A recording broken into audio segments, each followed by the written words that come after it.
오늘 읽은 말씀을 가지고 새 첫 말씀입니다. 오직 너 하나님의 사람아 라는 제목으로 함께 은혜를 나누려고 합니다. 사람도 새해를 맞으면 참 마음이 가난해집니다. 마음이 겸손해집니다. 왜냐하면 한 번도 가보지 못한 미지의 딱 벽 앞에 우리가 서 있지 않습니까? 그죠? 이럴 때 누군가가 내 손 잡아주시고, 그죠? 이럴 때 누군가가 한마디 해주시면 우리가 참 마음에 많은 위로와 힘을 얻을 수 있는 것입니다. 오늘 우리의 심령은 백지와 같습니다. 무엇으로 우리의 심령을 채우겠으며 무엇으로 우리의 인생의 첫 그림을 그리겠습니까? 저는요, 오늘 주어진 이 말씀이 우리의 삶의 첫 말씀이 되어지고 첫 그림이 되는 은혜가 있기를 주님의 이름으로 축원합니다. 붙드시는 말씀이 되었으면 참 좋겠습니다. 저는 참 감사하게도 이 새벽도에 하나님께서 부족하고 연약한 우리에게 오직 너 하나님의 사람아 이렇게 불러주시는 은혜가 너무 큽니다. 오늘 우리가 어떤 사람인지를 바로 알고 이런 우리에게 하나님께서 어떻게 살라고 부탁하고 계시는지 또 이 명령을 우리에게 주시며 하나님의 사람이라고 우리를 불러주는 그 하나님이 어떤 하나님인지를 우리가 차례대로 한번 생각하면서 구체적으로 은혜와 도전을 받았으면 참 좋겠다. 여러분, 디모데나 성도는요 다 하나님의 사람인 것을 우리가 볼 수가 있습니다. 오늘 본문 보시길 바랍니다. 11절에 오직 너 하나님의 사람아. 사도 바울은 디모데를 향해서 오직 너 하나님의 사람아 이렇게 불렀습니다마는 가고 오는 수많은 성도 세대의 사람들을 다 일컬어서 사도 바울은 하나님의 사람아 이렇게 부르고 싶은 마음이 간절한 것을 우리가 볼 수가 있습니다. 하나님의 사람이란 말은요 사람의 사람이 아니고 세상의 사람이 아니고 하나님의 사람이란 말인 것입니다. 우리가 그렇게 부를 만한 자격이 있어 하나님께서 그렇게 불러주시는 것 아닙니다. 하나님의 의지요 하나님의 뜻인 것을 볼 수가 있습니다. 그러므로 성도의 확실한 정체에서 우리가 누구냐 한번 더 합시다. 하나님의 사람. 이게 참 중요합니다. 우리가 알다시피 사람은요 그 능력이나 그 가문에 의해서 평가받기도 하지만 요즘 시대에 와서는요 그 소속이 어디냐 하는 것에 대해서 많이 평가를 받고 있는 것을 우리가 볼 수가 있습니다. 우리가 남자들끼리 만나면 어떻게 합니까? 서로 통성명하고 인사하고 주문해서 명함 꺼내가지고 명함 주고 받습니다. 그 명함에 나이가 몇 살인지 안 적혀 있습니다. 어느 대학을 나왔는지 안 적혀 있습니다. 그렇지 않습니까? 그 사람이 무슨 자격증이 있는지 그거 안 적혀 있습니다. 명함의 딸랑 무엇입니까? 자기 소속한 회사 그거 적혀 있습니다. 그 사람이 뭐하는 사람인지 부장인지 과장인지 대리인지 다 적혀 있습니다. 그 다음에 이름 숫자 딱 적혀 있습니다. 그게 명함입니다. 우리가 서로 주고받는 것이 무엇입니까? 나를 소개하는 핵심적인 내용이 무엇입니까? 내가 어디에 속하는 사람이다. 이것이 우리가 주고받는 핵심적인 내용인 것입니다. 그런데 하나님께서는 오늘 우리를 향해서요 너 하나님의 사람아 이렇게 부르고 있습니다. 무슨 말입니까? 하나님께 소속된 사람이라는 것입니다.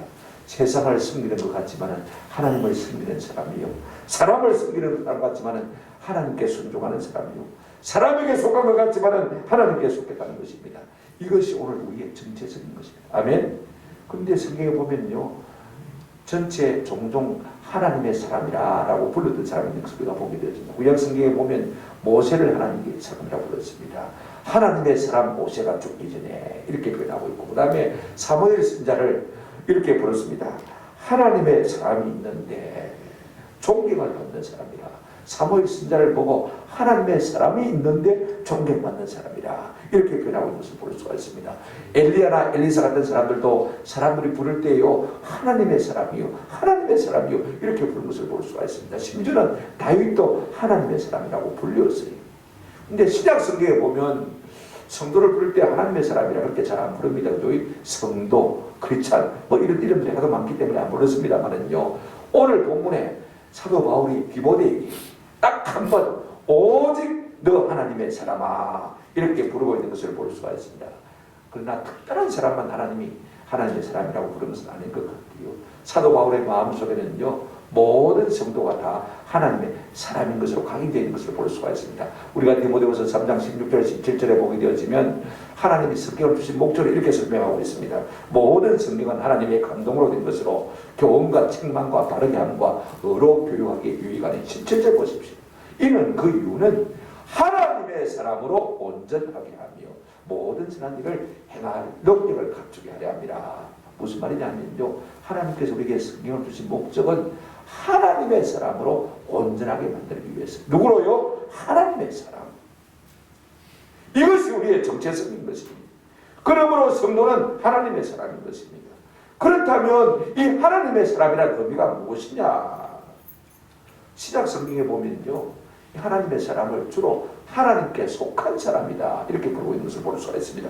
요한복음 8장 47절에 하나님께 속한 자는, 요한복음 8장 47절 보십시오. 하나님께 속한 자는 하나님의 말씀을 듣나니. 저는 세계강지문 강대상에다가 하나님께 속한 자는 하나님의 말씀을 듣나니 이 말씀 딱 새기고 있습니다. 한글하고 라틴어로 딱 새기고 있습니다. 하나님의 말씀이 들리는 사람이 하나님께 속한 자예요. 할렐루야. 말씀이 들리는 사람이 하나님께 속한 자예요.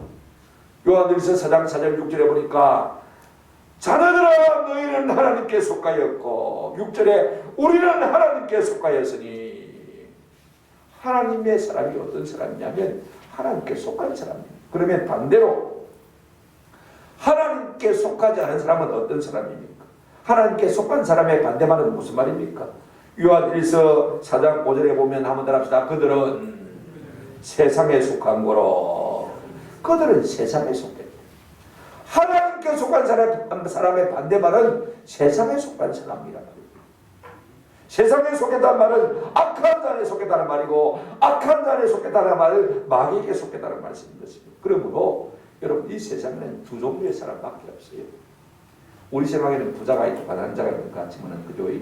하나님이 보실 때는 하나님에게 속한 자, 세상에 속한 자, 두 종류의 사람밖에 없어요. 오늘 우리는 어디에 속한 자입니까? 성경이 이렇게 말하고 있습니다. 오직 너 하나님의 사람아. 오늘 우리 모두가 다 하나님의 사람인 줄로 믿으시기를 주의 이름으로 축원합니다. 우리 모두 다 하나님께 속한 자입니다.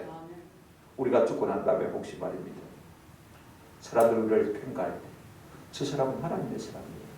저 사람은 하나님께 속한 사람이에요. 우리 자녀들이, 우리 부모님들은 다 하나님의 사람들이 있었어요.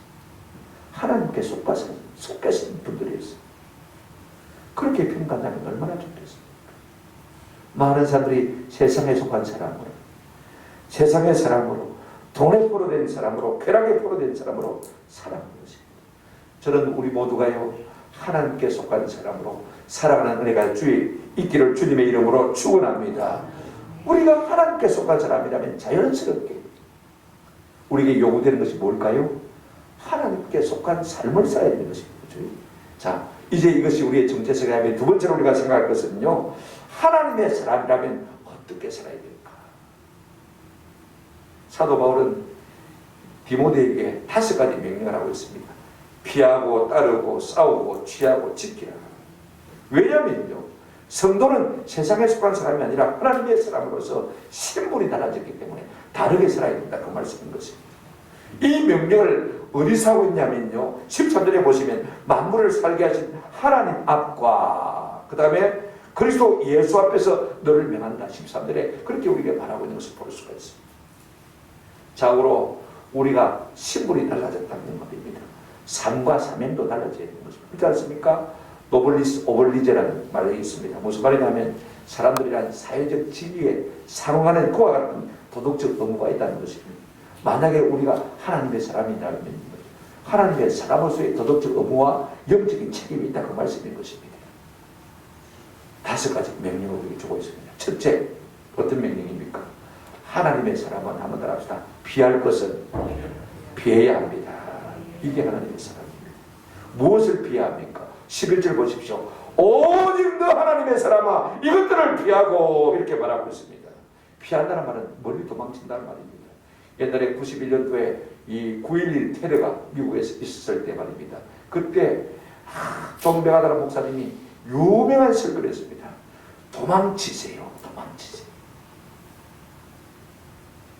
피한다는 말은 도망친다는 말입니다. 세상으로부터 도망치세요. 죄로부터 도망치세요. 속기 도망치세요. 제가 그 설교를 잊을 수가 없어요. 흉내를 낼 수 있다면 흉내를 내봤으면 좋겠는데 그 목사님의 영성을 따라서 흉내조차 낼 수가 없더라고요. 우리가 세상에서 피해야 할 것, 도망쳐야 할 것 참 많습니다. 성도는 죄를 피해서 도망쳐야 합니다. 성도는 이성의 정욕이나 음욕을 피해서 도망쳐야 합니다. 여러분, 보디발의 아내가 요셉을 끌어안고 막 동침하다가 옷을 잡아당기고 난리 부르스를 들었습니다. 그때 요셉은요, 옷을 벗어두고 도망쳤습니다. 도망쳤습니다. 죄를 이기는 최고의 방법은 도망가는 것입니다. 아멘. 그 장소에서 도망가는 것입니다. 그 사람에게서 도망가야만 우리가 죄를 이길 수 있지, 어정쩡하게 머물다가는요 죄에 삼킬 수밖에 없는 것입니다. 근데 오늘 본문에서요, 뭘 피해라고 하냐, 오직 너 하나님의 사람아 이것들을 피하고, 여기 이것들은 구체적으로 뭐냐면 앞에 나오는 10절 말씀입니다. 10절에 이렇게 말하고 있습니다. 돈을 사랑함이 일만하게 뿌리가 되다니 이것을 탐내는 자들은 미혹을 받아 믿음에서 떠나 많은 근심으로서 자기를 찔렀도다. 하나님의 사람이라면 우리가 피하고 도망쳐야 될 것이 뭐냐면 돈 자체는 아닙니다. 돈은 중성입니다. 돈을 사랑하면서 우리가 도망쳐야 되는 것입니다. 아멘. 아이고, 목사님 시험 첫날부터 괜히 돈 안 사는 사람입니다. 여러분, 돈은 사랑의 대상이 아닙니다.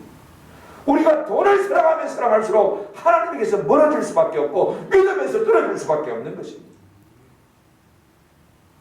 돈을 사랑하는 마음, 물질로 기울어지는 마음, 자꾸 물질을 기대하는 마음, 이것을 피하라는 것입니다. 자꾸 그렇게 되어지면요, 나도 모르게 돈이 목적이 되어집니다. 돈이 생활의 수단이 되는 것이 아니라 돈이 삶의 목적이 되어버리는, 그야말로 우상 숭배자가 되는 것입니다. 옛날에 오래된 이야기입니다만 미국에 이 프레이드 더 로드 PTL 복음 방송이 있었습니다. 요즘 뭐 유튜브가 있습니다만 옛날에는 그런 게 없었으니까 이 방송국, 조그만 방송을 하는데 그 목사님이 누구냐면 짐 베이커 목사님, 1인 방송국. 대단히 이 목사님은 한번 설교하면요, 성도들을 들었다가 놨다가 웃겠다가 울렸다. 여러분, 저도 그런 설교자 됐으면 참 좋겠어요. 대단한, 그러니까 교인들이 은혜를 받고 그 다음에 이제 은행 계좌번호를 갖다 불러줍니다. 여기로 헌금하십시오. 많은 사람들이 은혜 받으니까요, 얼마나 많이 헌금했는지 하도 헌금이 많이 들어오니까 이 목사님이 자기도 모르게 방종과 방탕에 빠지게 되었습니다. 그래서 여러 가지 범죄 사실이 드러나면서 재판을 받게 되었는데 그 판결문이 명판결, 지금도 제가 타임즈 쪼가리를 갖다 오래서 가지고 있습니다만요, 그 판사가 이렇게 적시했습니다. 짐 베이커 목사는 처음에는 사람을 사랑하고 돈을 사용했지만 나중에는 돈을 사랑하고 사람을 이용했다. 점점 돈을 사랑하게 되니까 사람을 이용하는 사람이 되더라고 말씀인 것입니다. 여러분, 우리가 하나님을 사랑하는 데 있어서 가장 강력한 라이벌은요, 돈 사랑입니다. 마태복음 6장 24절에 우리 예수님 이런 말씀하셨습니다. 한 사람이 두 주인을 섬기지 못할 것입니다. 그때 하나님과 재물을 겸하여 섬기지 못합니다. 여러분, 돈은요, 하나님과 라이벌이 되는 것입니다. 오늘 현대인들이 똑같은 것입니다. 그러므로 우리가 피해야 될 것이 뭐냐? 이 물질 만능주의를 살아가면서 오늘 우리가 피해야 할 것은 돈 사랑인 줄로 압니다. 이 사랑에서 도망가는 저와 여러분 되시기를 주의 이름으로 축원합니다. 둘째로 여러분, 우리가 따라야 할 것이 있습니다. 소극적으로 피해야 될 것도 있지만 적극적으로 따라야 될 것이 있습니다. 자, 보십시오. 이 따른다는 말은요, 아주 전력 질주해서 따른다는 말인 것입니다. 11절 하반절 보시기 바랍니다. 오직 너 하나님의 사람아 이것들을 피하고, 그 다음에 이렇게 말하고 있습니다. 의와 경건과 믿음과 사랑과 인내와 온유를 마하며 따르라고 말하고 있는 것을 볼 수가 있습니다. 6가지가 나오는데요, 세 가지씩 묶어서 두 파도로 말씀을 드리려고 합니다. 여러분, 첫째는 뭐냐면요, 의와 경건과 믿음을 따르라고 말하고 있습니다. 이것은 누구를 향한 것이냐면 하나님을 향한 것입니다. 우리가 하나님 앞에 어렵게 살아야 되겠죠, 그죠? 우리가 하나님 앞에 경건하게 살아야 되겠죠, 그죠? 우리가 하나님 앞에 믿음으로 살아야 되지 않겠습니까? 이걸 우리가 적극적으로 추구하라고 말씀인 것입니다. 그런데 여러분, 어렵게 살고 경건하게 사는 것은요, 먼저는 믿음이 있어야 돼요. 믿음이 있는 사람은 하나님 앞에 의롭게 살고 경건하게 살려고 저절로 그렇게 힘쓰는 것을 볼 수가 있습니다. 갈라디아서 2장 16절에 보면 사람이 의롭게 되는 것은 율법의 행위로 말미암음이 아니요. 2장 16절 갈라디아서 빨리빨리 좀 넘겨주세요. 사람이 의롭게 되는 것은 율법의 행위로 말미암은 것이 아니요. 오직 그리스도를 믿음으로 말미암아 되는 줄 우리도 압니다. 믿음으로 말미암아 우리가 어렵게 됩니다. 아멘. 그러니까 잘 믿는 것이 곧 하나님 앞에 어렵게 사는 것이고, 잘 믿는 것이 하나님 앞에 경건하게 사는 것입니다. 믿음이 이기네, 믿음이 이기네. 주 예수를 믿음이 온 세상 이기네. 그래서 우리가 잘 믿음이고 적극적으로 해야 돼요. 아멘. 잘 믿는 것이요. 이게 우리가 자꾸 추구해야 되는 것입니다. 그런가 하면 두 번째 보십시오. 사랑과 인내와 온유를 따르라 이렇게 말하고 있습니다. 이건요 사람을 향한 것입니다. 하나님을 향하기보다는요 우리가 모든 사람을 사랑해야 되지 않겠습니까? 그죠? 모든 사람에게 대해서 오래 참아야 됩니다. 그죠? 자녀들에게 대해서 특별히 오래 참아야 되고, 애먹이 된 사람에 대해서 오래 참아줘야 됩니다. 그런가 하면 사람들에게 온유해야 됩니다. 사랑과 인내와 온유, 이것들은 다 우리가 사람에게 해야 될 것입니다. 그죠? 이런 마음이 우리가한테 좀 많아져요. 어떻게든지 좀 사랑하려고 하고, 어떻게든지 좀 참아주려고 하고, 어떻게든지 좀 온유하게 대하려고 애를 써야 됩니다. 이것이 우리가 적극적으로 추구해야 될 것입니다. 그런데 여러분, 이런 예를 들자면 끝이 없이 말하면 제가 시간이 없습니다. 그런데 이게 사람의 인력으로 안 됩니다. 사람의 힘으로 잘 되지 않아요. 근데 여러분 보십시오. 사랑, 인내, 오래 참음, 그죠? 온유, 이것들은요 다 성령의 열매인 것을 볼 수가 있습니다. 갈라디아서 5장 22절 23절에 보십시오. 오직 성령의 열매는 사랑과 희락과 화평과 오래 참음과, 오래 참음 나오죠. 앞에 사랑 나왔죠, 그죠? 그 다음에 자비와 양심과 충성과, 그 다음에 23절 뭐와 온유와 절제니. 저절로 우리가 성령 받으면요 사랑하게 되어지고, 인내하게 되어지고, 온유하게 되는 것입니다. 내 힘으로는 할 수가 없어요. 내 힘만 의지할 때면 패할 수밖에 없도다. 우리가 사람 사랑하는 거 내 마음대로 안 됩니다. 그죠? 하나님의 성령이 내 가운데 오셔야 되는 것을 볼 수가 있습니다. 제가 뭘 말씀드리려고 하는 것입니까? 뭘 우리가 추구해야 되는 것입니까? 성도는요 회의를 하고 잘 믿는 걸 추구해야 됩니다. 그 다음에 성도는 항상 성령의 충만함을 추구해야 우리가 진짜로 하나님 앞에서 합당한 삶을 살 수가 있는 것입니다. 이걸 적극적으로 쫓아가라. 세 번째 뭐라고 말하고 있습니까? 싸우라 라고 말하고 있습니다. 여러분 하나님의 사람은요 싸워야 할 것과 싸울 필요가 있습니다. 그죠? 자 보십시오. 우리가 소극적으로 도망가고, 그 다음에 또 뭐 적극적으로 따르고 하는 거 못지않게 서서 믿음의 선한 싸움을 사는 거 필요합니다. 오늘 본문 보시면 12절에 이렇게 말하고 있습니다. 믿음의 선한 싸움을 싸우라. 앞에 글자 정관상 하나 더 있으면 좋겠는데, 그 믿음의 선한 싸움을 싸우라 이렇게 말하고 있는 것을 볼 수가 있습니다. 여러분 성도는요 믿음의 선한 싸움을 싸워야 되는 것입니다. 왜 그렇습니까? 우리가 6장 10절에 보게 되지만 어떤 사람은 돈 때문에 믿음에서 떨어졌습니다. 21절에 보게 되지만 어떤 사람은 거짓 교사 때문에 거짓 진리에 쏘아서 하나님과 멀어진 것을 볼 수가 있습니다. 이런 사람들이 교회 안에서 있기 때문에 우리가 믿음을 붙들기 위해서 뭐 한다고요? 파이트! 싸우라! 이렇게 말하고 있는 것을 볼 수가 있습니다. 여러분 중요한 것은 믿음을 지키기 위해서 싸워요. 아멘? 믿음을 지키기 위해서 싸워요. 믿음이 목적입니다. 그런데 방법은 뭐냐면 선하게 싸워야 됩니다. 수단은요 선한 싸움인 것입니다. 오늘 많은 믿음 좋은 사람들이요 자기 믿음을 지키려고 하는데 완력으로, 큰 소리로, 협박으로, 무력으로 막 싸우려고 하는 것을 볼 수 있어요. 그래서 교회 안에서 자기하고 신앙 칼라가 다르면요 막 고함을 지르고요 싸우려고 피대를 올리고 하는 것을 볼 수가 있어요. 그런 것은 틀린 것입니다. 근데 어떤 사람들은 성품은 좋아요. 뭐 하려고 믿음 때문에 그렇게 피대 올리지 않노? 서로 좋게 지내야지. 믿음하고는 관심이 없이 상관이 없이요 그냥 선하게만 살려고 하는 사람이 있는 것을 볼 수가 있어요. 이것도 틀린 것이에요. 우리가 믿음을 따라서 살 때 선하게 싸워요. 아멘. 예를 들면 이런 것입니다. 요즘같이 막 코로나19로 많이 나와서 20명 이상 못 모이게 한다는 그러죠. 우리 교회는 구청에서 감독 분들이 다 착한 분들이 돼가지고 그냥 쑥 한번 쳐다보고, 어떤 교회는요 막 예배드리고 있는데 와서 목사님 이런데 그래가지고 막 사람도 많이 모였다고 막 고함을 치는데, 그러면 여러분 한번 생각해 보십시오. 목사님도 사람인데 열 안 받겠습니까? 그죠? 우리 목사님이 카톡에 그렇게 올렸더라고요. 예배 와서 막 고함지르고 그러는데 어떻게 했으면 좋겠습니까? 그때 외유내강이 필요하다. 제가 문자로 카톡을 외유내강 답을 얻었습니다. 우리가 믿는 바 믿음은 지키죠. 그죠? 그러나 그들에게 우리가 자꾸 악하면 합니다. 우리 주님 이렇게 말씀하셨습니다.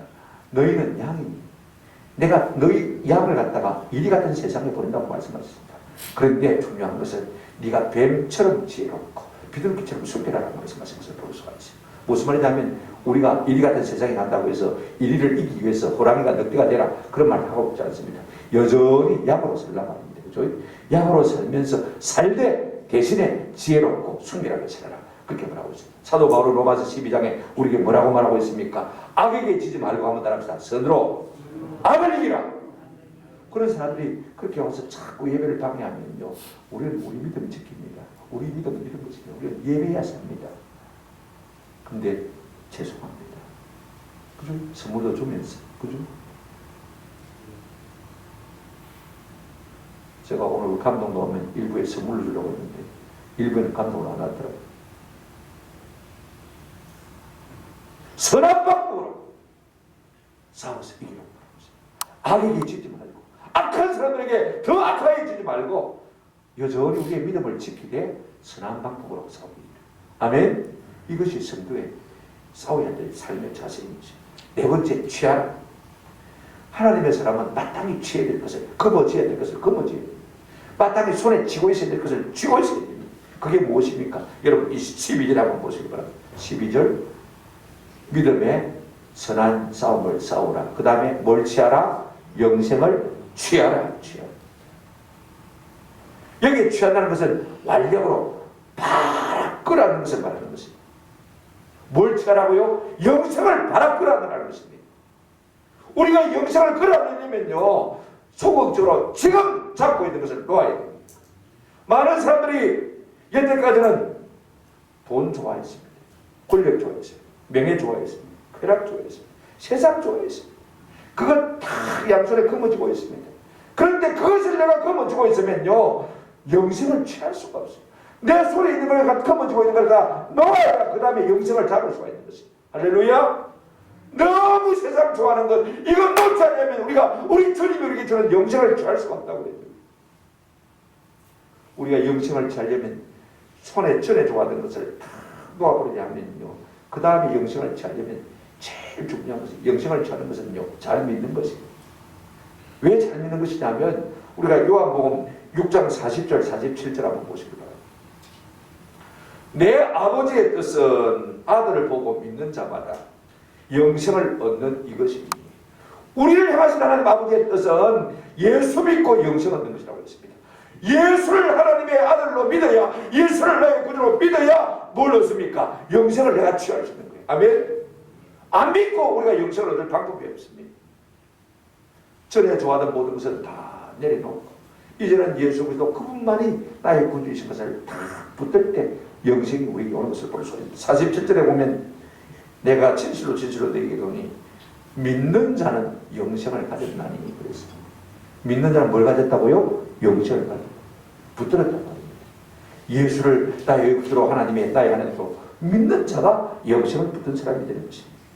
저는 우리 모두가요, 다른 것은 다 내려놓고 예수를 잘 믿음으로 말미암아 영생을 굳게 붙드는 은혜를 누리기를 주님의 이름으로 축원합니다. 마지막 다섯 번째로 하나님의 사람은 마땅히 지켜야 할 것을 지키라고 말했습니다. 보십시오. 14절에 우리 주 예수 그리스도께서 나타나실 때까지 흠도 없고 책망받을 것도 없이 이 명령을 말아 지키라 그랬습니다. 여러분 명령이 무엇입니까? 이 명령이 무엇입니까? 다른 말 나오면요, 성령입니다. 성령. 하나님의 말씀을 말아 다 붙들고 말이라 지키라고 말씀할 것입니다. 이 명령을 우리가 언제까지 지킬 것입니까? 주 예수 그리스도께서 말 때까지, 나타나실 때까지. 무슨 말이냐면 죽을 때까지. 우리가 이 말씀을 지키래요, 내 능력의 한계까지 지킨 거 아닙니다. 내가 할 수 있는 만큼 하고 내가 할 수 없는 만큼 안 한다, 그런 게 아닙니다. 죽을 때까지, 주님 앞에 설 때까지, 주님이 나타나실 때까지 이 말씀을 지키려고 애를 써야 돼요. 히브리서 12장 4절을 보면 이렇게 말하고 있습니다. 너희가 죄와 싸우되 아직 마귀까지 피 흘리기까지는 양하지 아니하고 그랬습니다. 피 흘린다는 말은 죽는다는 말입니다. 우리가요 주님의 말씀을 지키기 위해서 죽기까지 순종해야 됩니다. 언제까지요? 죽기까지. 어느 정도로 지킬 것입니까? 보십시오. 흠도 없고 못 없고요 책망 받을 것도 없이 대충 지키는 겁니다. 유일하게 우리가 하나님의 말씀을 지킬 바에는 100% 그죠? 순도 100% 흠도 점도 티도 없이. 베드로후서 3장 14절에 그러므로 사랑하는 자들아 너희가 이것을 바라보나니 주 앞에서 흠도 점도 없이 평강 가운데 나타나기를 힘쓰라 그렇게 말했습니다. 아이고 그러면 우리가 무슨 수로 어떻게 하나님의 말씀을 지키고 살 수가 있느냐? 여러분 우리의 힘만으로 할 수가 없습니다. 참 중요하죠. 내 힘만 어찌할 때면 패할 수밖에 없다. 내 힘으로는 하나님의 말씀을 들고 지킬 수가 없어요. 놀라운 것은요 디모데후서 1장 14절에 이런 말씀이 있습니다. 우리 안에 거하시는 성령으로 말미암아 내게 부탁한 아름다운 것을 말아 지키라. 우리 속에 계신 성령님으로 말미암아 우리에게 부탁하신 이 하나님의 말씀들을 지키라고 합니다. 누구의 도우심으로요? 성령의 도우심으로. 주님, 성령님, 내 안에 계신 성령님, 내가 이 죄를 좀 피하게 해주십시오. 내가 승부살아갈 일을 조금 추구하게 해주십시오. 내가 믿음의 선한 삶을 잘 싸울 수 있도록 도와주십시오. 내가 이 영생 하나만큼은 꽉 붙을 수 있도록 도와주십시오. 내가 말씀대로 좀 살게 도와주십시오. 너는 성령님을 의탁할 때 내 힘으로는 안 되지만 성령님이 내 속에 계셔서 나를 도와주심으로 말미암아 이 말씀을 지키는 은혜가 있게 될 줄로 믿습니다. 자, 하나님의 사람이라면 하나님의 사람답게 살아요. 그죠? 5가지 명령을 쫓아서 삶으로 말미암아 우리가 정말로 우리를 하나님의 사람이라고 불러주시는 그 하나님의 마음을 시원케 드리는 은혜가 있기를 주님의 이름으로 축원합니다. 세 번째로 그러면 우리가 하나님의 사람인데 그러면 하나님이 어떤 분이냐? 지금 사도 바울이 하나님 앞과 예수 그리스도 앞에서 이 명령을 한다고 했는데 그 명령, 그 하나님이 누구시냐? 그 예수가 어떤 분이냐? 여러분 이걸 우리가 아는 것이 참 중요할 것 같아요. 성도가 누구인지 아는 정체성과 어떻게 살아야 하는지에 대한 사명감은요 우리가 믿는 하나님이 어떤 분인지를 아는 것과 비례하는 것입니다. 내가 그 하나님을 알면 알수록 내 성도의 정체성이 분명해지고 내 사명감, 내가 어떻게 살아야 될지 하는 것이 분명해질 수밖에 없는 것입니다. 여러분 우리가 어떻게 살아야 됩니까? 하나님의 사람은 5가지 명령을 따라 살아야 되겠죠.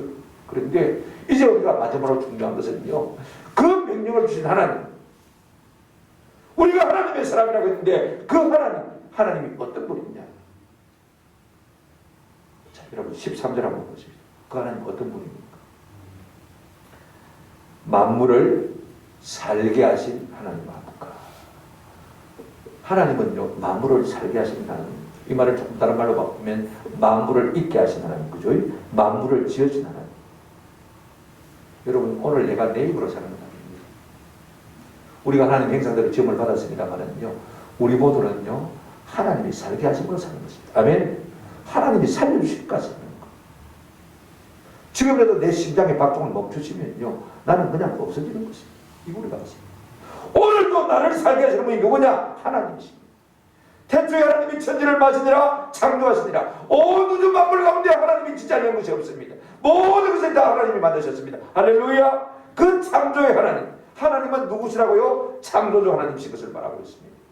여러분 우리가 창조주 하나님의 자녀가 되었고 그 하나님께 속한 사람이 되었으니 얼마나 영광스러운 일입니까? 두 번째 하나님은 어떤 하나님입니까? 15절 한번 보시기 바랍니다. 15절 중반에 가서 보시면요 기약에 이르면 하나님이 그에다 다짐을 보이시니 하나님은 복되시고 그 다음에 유일하신 주권자이시며 만왕의 왕이시며 만주해 주시라고 했습니다. 여러분 창조주 그분이 우리에게 주일 아니십니까?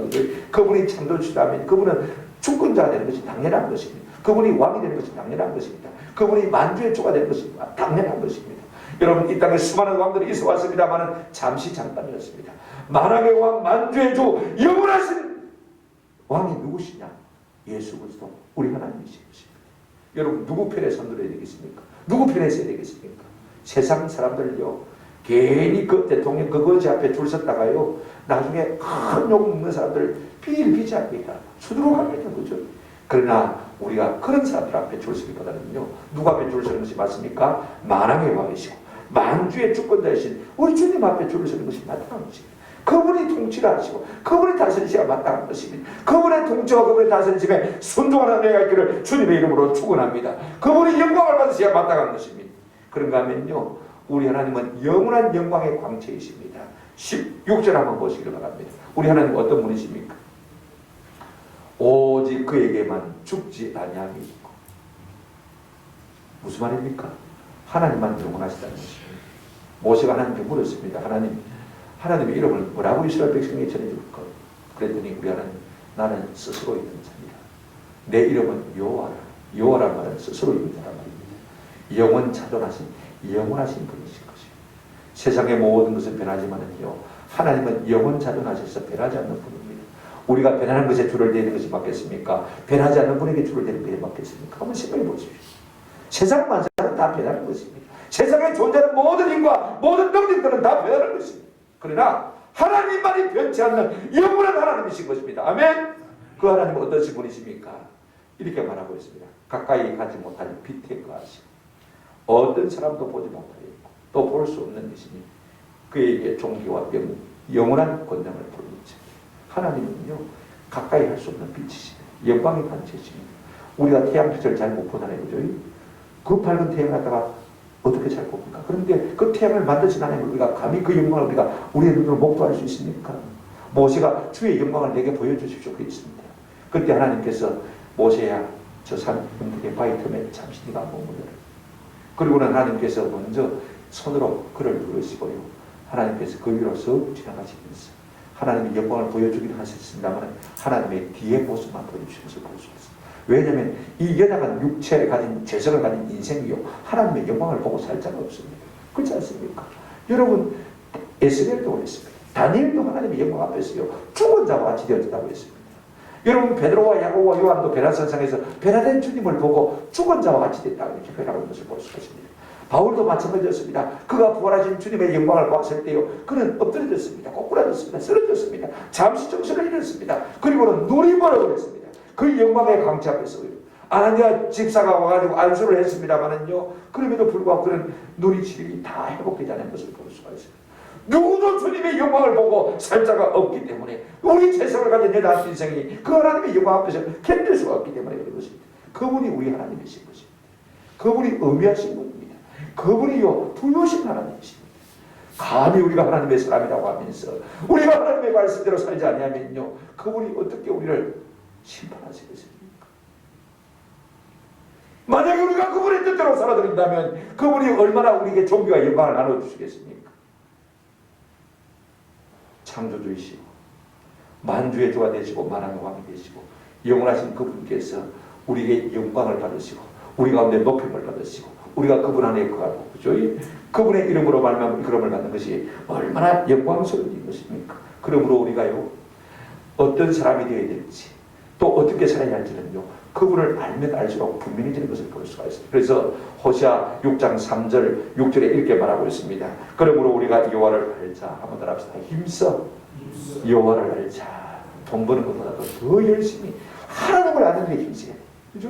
하나님을 아는 것은요, 어떻게 아는 것입니까? 결국 말씀을 통해서 하는 길밖에 없는 것입니다. 우리 하나님이 호시아 6장 3절 6절에 이렇게 말하고 있습니다. 나는 인애를 원하고 제사를 원하지 아니하며 번제보다 하나님 아는 것을 원한다고 했습니다. 오늘 우리 모두가 하나님 아는 데 좀 힘써가서 참 좋겠다 싶은 은혜가 있었으면 좋겠습니다. 이제 말씀을 맺습니다. 우리 하나님은 창조자, 주권자, 영원한 영광 그 자체이시고 복이신 하나님. 우리 하나님은요, 사람을 지으시고 맨 먼저 복을 주고 가라사대. 인간과 맺으신 관계가 복의 관계입니다. 그분이 복의 실타입니다. 그분이 복의 근원입니다. 그분만이 우리에게 복을 주실 수가 있고 우리는 그분의 복을 받아야만 잘 살 수가 있습니다. 아멘. 이 새 첫 주에 그런 복되신 하나님 앞에 우리가 복을 달라고 간구하는 것은 너무나 당연한 일인 것입니다. 그분이 복을 주실 수 있는 분이고 우리는 그분의 복을 받아야만 잘 살 수 있는 존재인 것입니다. 그 하나님께서 오늘 우리에게 오직 너 하나님의 사람아 불러주시니 얼마나 감사합니까? 그에게 이 감사의 보답을 향으로 우리가 어떻게 살아야 되겠습니까? 악한 것은 피하고 죄는 피하고 그 다음에 돈 사랑하는 것 피하고 의와 경건과 믿음과 사랑과 인내와 온유는 따르고 믿음의 선한 싸움은 잘 싸워가고 그런가 하면 세상 모든 것 다 내려놓고서라도 영생은 꼭 붙들고 취하고 그죠? 그 다음에 다른 이야기 우리가 들을 필요가 없어요. 오직 하나님의 말씀, 이 말씀만 붙들고 지키면 사는 은혜가 있기를 주의 이름으로 축원합니다. 이것이요 날 하나님의 사람이라고 불러주신 하나님 앞에 합당하게 사는 삶의 방법인 것입니다.